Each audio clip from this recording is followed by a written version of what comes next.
आज हम 2026 में सांस ले रहे हैं, लेकिन क्या आपने महसूस किया है कि दुनिया कुछ अलग दिशा में जा रही है?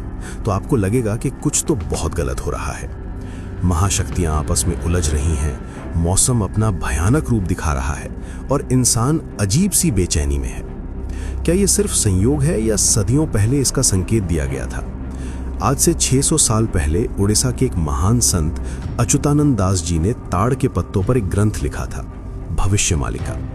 इस ग्रंथ में स्पष्ट लिखा था कि जब कलयुग का अंत करीब होगा तब दुनिया कैसी दिखेगी। और सबसे डरावनी बात, उन्होंने कलयुग के अंत का जो समय बताया था वो कोई और नहीं बल्कि 2025 से 2030 के बीच का समय है। संत अच्युतानंद दास जी पंच सखाओं में से एक थे, जिन्हें भूत, भविष्य और वर्तमान देखने की दिव्य दृष्टि प्राप्त थी। आज के इस वीडियो में हम केवल बातें नहीं करेंगे, हम भविष्यमालिका के उन 5 सबसे बड़े और स्पष्ट संकेतों का गहराई से विश्लेषण करेंगे जो 2025 से 2030 के बीच इस दुनिया का नक्शा और इंसानियत का भविष्य हमेशा के लिए बदल कर रख देंगे।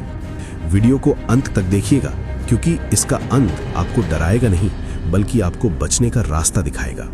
पहली और सबसे बड़ी भविष्यवाणी, महायुद्ध। भविष्यमालिका में स्पष्ट लिखा है कि कलयुग के अंत में शनि कुंभ राशि में प्रवेश करेंगे और ये समय विश्व युद्ध की नींव रखेगा। संत अच्युतानंद दास जी ने लिखा है कि ये युद्ध किसी एक कारण से नहीं बल्कि छोटी छोटी चिंगारियों से भड़केगा। 2026 आते आते दुनिया 2 गुटों में बंट जाएगी। मालिका के अनुसार ये युद्ध केवल सीमाओं पर नहीं लड़ा जाएगा बल्कि ये आसमान से आग बरसने जैसा होगा। भविष्यवाणी कहती है कि इस युद्ध में भारत को भी अनिच्छा से शामिल होना पड़ेगा और अंततः भारत ही विश्व गुरु बनकर शांति स्थापित करेगा। लेकिन उससे पहले 2025 से 2028 के बीच दुनिया भारी तबाही दिखेगी। विश्व की महाशक्तियों के बीच तनाव अपने चरम पर होगा। दूसरी बड़ी घटना, प्रकृति का तांडव। भविष्यमालिका कहती है जब इंसान धर्म को भूल जाएगा तब प्रकृति उसे याद दिलाएगी। 2025 से 2030 के बीच पंचतत्व धरती, जल, अग्नि, वायु, आकाश अपना संतुलन खो देंगे। भविष्यवाणी के अनुसार भूकंप धरती बार बार कांपेगी। मालिका में संकेत है कि समुद्र का जल स्तर बढ़ेगा और उड़ीसा के जगन्नाथपुरी मंदिर की 22वीं सीढ़ी तक पानी आ जाएगा। विचित्र मौसम, जहां कभी बारिश नहीं होती थी वहां बाढ़ आएगी और जहां नदियां थीं वहां सूखा पड़ेगा। दिन छोटा होना एक बहुत ही रहस्यमयी भविष्यवाणी है कि समय अपनी गति बढ़ा देगा। आपको महसूस होगा कि दिन और रात बहुत जल्दी बीत रहे हैं।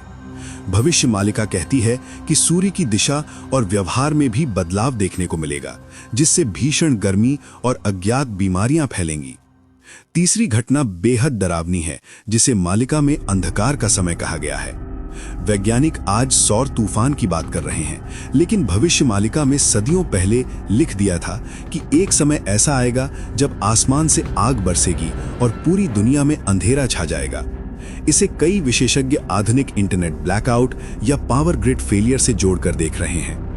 भविष्यमालिका में आगे लिखा है, कुछ दिनों या महीनों के लिए सूर्य का प्रकाश धुंधला हो सकता है या बिजली की व्यवस्था ठप हो सकती है। ये समय इंसानों की परीक्षा का होगा, जब आपकी टेक्नोलॉजी काम नहीं करेगी और आपको पुराने तरीकों से ही जीवित रहना होगा। क्या आप बिना बिजली और इंटरनेट के रहने के लिए तैयार हैं? चौथी घटना दिल दहलाने वाली है। संत अच्युतानंद दास जी ने लिखा है कि कलयुग के अंत तक पृथ्वी का भार हल्का होगा।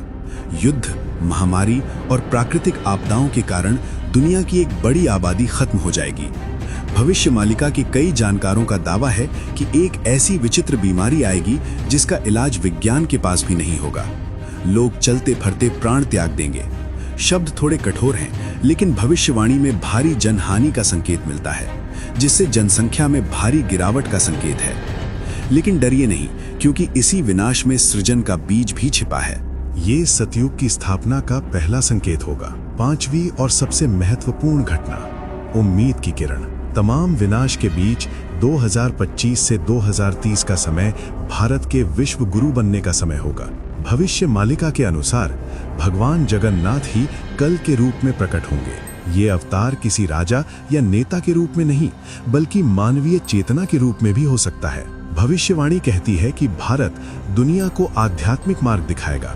जो लोग सत्य, धर्म और न्याय के रास्ते पर चलेंगे, केवल वे ही इस विनाशकारी समय को पार कर पाएंगे। इसे संगम युग कहा गया है, कलयुग का अंत और सतयुग का आरंभ। 2030 तक एक नई सभ्यता की नींव रखी जाएगी, जो भौतिक सुखों पर नहीं बल्कि आध्यात्मिक शांति पर आधारित होगी। तो दोस्तों, भविष्य मालिका डराने के लिए नहीं बल्कि हमें जगाने के लिए लिखी गई थी। 2025 से 2030 का समय परीक्षा का समय है, इसीलिए प्रकृति का सम्मान करें, धर्म के रास्ते पर चलें, ईश्वर पर विश्वास रखें। संत अच्युतानंद दास जी कहते हैं कि जो भक्त नाम जाप करेगा और सात्विक जीवन जिएगा, उसे इस प्रलय में भी आंच नहीं आएगी। आप इन भविष्यवाणियों के बारे में क्या सोचते हैं? क्या आपको भी लगता है कि हम बदलाव के दौर से गुजर रहे हैं? नीचे कमेंट में अपनी राय जरूर लिखें। अगर ये वीडियो आपको अच्छा लगा तो इसे शेयर करें ताकि ज्यादा से ज्यादा लोग जागरूक हो सकें। चैनल को सब्सक्राइब करना ना भूलें। जय जगन्नाथ।